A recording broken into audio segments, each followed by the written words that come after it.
Hey, what's going on everyone? Sam here from Lake Pro Tackle. Guys, today's video we're going to be going over a very special time of the year, a time of the year where you can catch the biggest fish of your life. Last video we talked about the shad spawn. The shad spawn, you're using a lot of bait fish colors. Today's video, we're going to be talking about the bluegill spawn, the brim spawn, sunfish spawn, whatever you want to call it.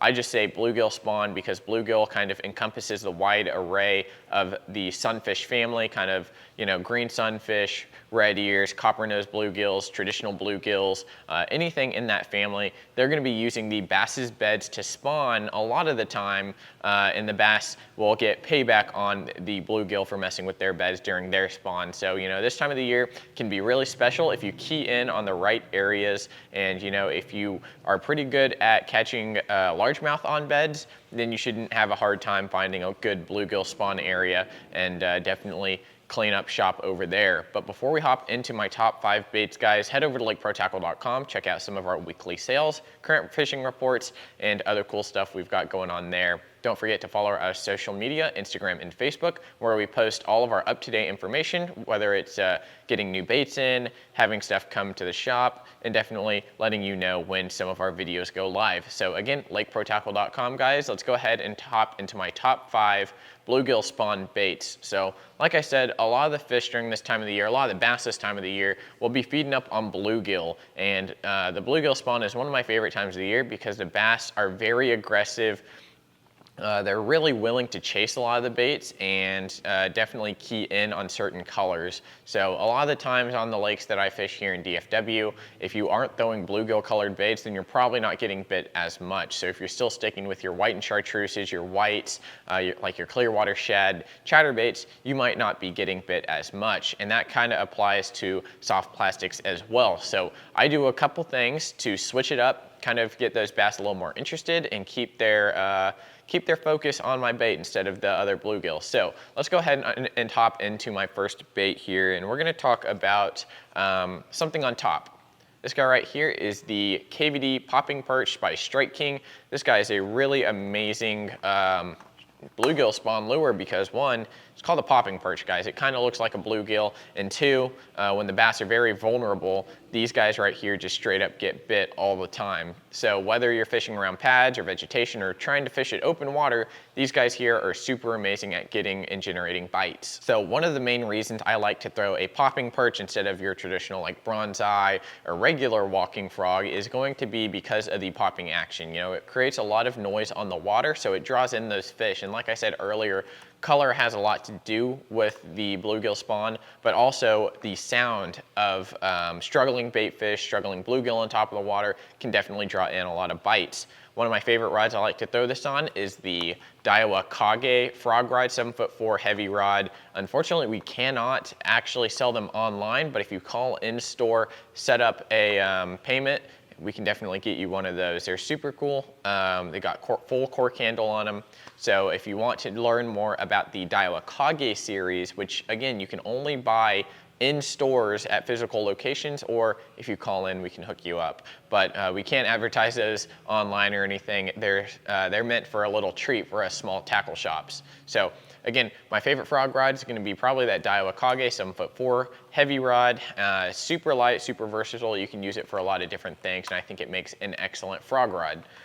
So next up, we're going to talk about another moving bait here, and this one is another Strike King. This is going to be the 1.0 crankbait square bill from Strike King. This is going to be called Orange Brim, and it is in a very universal bluegill color, perch color. When bluegill spawn, they get very colorful, so I kind of like this orange belly, the great, amazing detail in the pattern on this bait. So this one right here, the reason I go with the smaller profile on this one is because once those bluegill spawn, they're very tiny, and those bass love to eat them. It's like eating potato chips for the bass when the bluegill spawn happens, because these little bluegill right here, the little bait fish, are super easy to catch most of the time, and the bass don't have any issue chasing them down and getting them. So that smaller profile to me is one of the main keys I like to key in on during the bluegill spawn, a little bit after they've had a little bit of a chance to grow up just a hair. So these right here, Strike King 1.0 in the orange brim, is going to be my number 2 choice. All right, y'all, so bait number 3 is gonna be another moving bait. You know, during the bluegill spawn, these bass are typically moving around a lot, just searching for new beds, new bedding areas where those bluegill are spawning. Number 3 is gonna be a chatterbait. This is the Z-Man jackhammer, except this is actually a really cool color that they came out with a little bit ago. This one is called Ghost Baby Gill, and it is a very translucent bluegill pattern. I love putting a Lake Fork Magic Shad on the back of this color here. The jackhammer, I mean, I'm sure everyone who's watching this video has thrown a jackhammer before, but if you haven't, now is definitely the time to get on it. These fish are moving, they're eating, and I think this color right here, this Ghost Baby Gill, is one of those special colors that you definitely might want to pick up. Let me see here, let me help y'all. There you go. Super cool color. It's got a matte gray blade on it, so it is a very good spawny color. So definitely want to check this one out. You can definitely pair my number 4 choice up with it, and that's going to be the 4-inch X-Zone Swammer. If you want to put this on the back of that chatterbait, definitely makes a good combo. However, I like to throw this on a weighted EWG style hook, something like an Owner Flashy Swimmer, maybe even the Owner Beast hook. Not quite the Owner Beast actually, those are a little too big, but I'm gonna be throwing a weighted EWG on this, kind of just plain Jane, and I love doing that as well. So you can also Texas rig this with a standard EWG hook and put a bullet weight on it, and that does the same effect. You're just gonna throw it out there, reel it pretty slowly, and just wait for a bite. You're gonna basically, that fish is gonna try to take the rod out of your hand. It's just, most of the time, I mean, they're gonna slam it and you're gonna feel it. Some other times, as you're reeling it and they're following it and they eat it and come towards you, you're just gonna feel the lightest tick, just lose all contact with the bait, and that's when you know to set the hook. You know, with this bait here, I'm typically gonna be throwing it on, if I'm throwing it on like a Texas rig or the weighted EWG, a 7'2" to 7'5" medium heavy fast action rod is typically what I'm throwing it on. And that kind of goes the same for the jackhammer setup. Typically, if it's a jackhammer, I'm gonna be throwing it on more of a moderate fast action. But this one here is gonna be a great way to get bit. So number 5 is going to be the good old Yamamoto Senko. So if you watched some of my previous videos about certain times of the year, you know during the spawn, the bass spawn, I like to throw something like a Yum Dinger, which actually slinks it a lot slower. This time of year, I like to throw something that sinks a lot faster. So these Yamamoto have a big salt content in them, and it allows them to sink very fast and have an amazing action in the water. Now, this might be a little off the wall for some of you. If you haven't tried this, you definitely want to give it a try. The Jackal Wacky Jig Heads, these are meant for the Jackal Flick Shakes, is an amazing way to present the Senko to these fish that are eating the bluegill. So back on the color of the bait real quick, this is going to be chartreuse with black, green, and copper flake in it. You know, again, back to going back on what I said earlier about those flashy colors that the bass can key in on. This guy right here is very loud, obnoxious, and those bass can see it from a long way away. So a lot of the times, most people are going to be Texas rigging this, and you know, there's no issue with that at all. I just like to present the bait in a very different way. I like to use this guy right here. This is the Jackal Wacky Jig Head. These are the weedless versions. They have a little wire keeper on there, or a wire weed guard on it. And these guys right here, this is in a 1/16 ounce. Again, you don't need too much weight to have these sink pretty good. So definitely the 1/16 ounce is going to be my go-to.